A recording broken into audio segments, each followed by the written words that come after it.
it all follows the same pattern. And most recently, and I think this is really, really important for people to understand, a female, because we are not the only victims, a female who travels for work had her work hotel address doxed along with the make and model of her car. Now, this work hotel is in a different state and is not on any official documents or any paperwork or anything like that.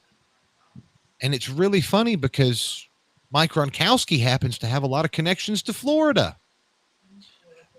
I want to ask, Terry, if you knew that you were, or if someone came to you and said, "Hey, I'm trying to make a complaint about law enforcement, and when I do that, I get harassed." Does that send up a red flag? Is that something that people should take seriously? Oh, absolutely. And when I worked for the district attorney's office, we had complaints like that before, where people would come to us and say, "Hey, I have a complaint about this problem or that problem, and I think the law enforcement might be involved in it." We took it very seriously. We didn't. Certainly, there wasn't any fake Facebook pages that went up. There wasn't any fake profiles that went up. We didn't ignore people. We listened to what they had to say. We actually did something that kind of it's kind of a novel ideal. It's called an investigation. Uh, I don't know if the sheriff's department understands what that involves, or that Bryant Carlisle Dunaway, the district. I don't know if he knows what that involves, but that means you actually go out and you investigate. You find out what's going on. You're not saying anybody did anything wrong. You're investigating.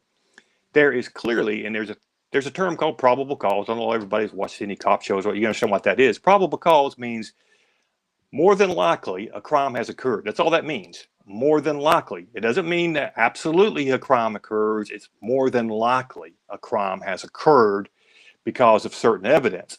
And all you have to have is probable cause to issue subpoenas, to actually go out and do an investigation. And TBI is very unique in that. TBI has their own subpoenas.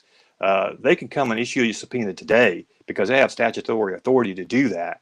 So their ability to issue a subpoena is far greater than your average law enforcement, because they have to go to a judge, get him to sign what's called a judicial subpoena, which they always do. I've never seen a judicial subpoena refused, because it's just probable cause. You're not saying anybody did anything. You're saying, hey, there's something going on here.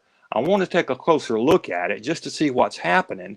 And that's what should be happening in this case. And the fact that they're ignoring it, to me, that's a very clear red flag. And it tells me that they're afraid. They're afraid where this is headed. And what I mean by that, they're afraid it's coming back to the people who've been involved in this all along, who've denied that anything is happening. That's mind blowing to me.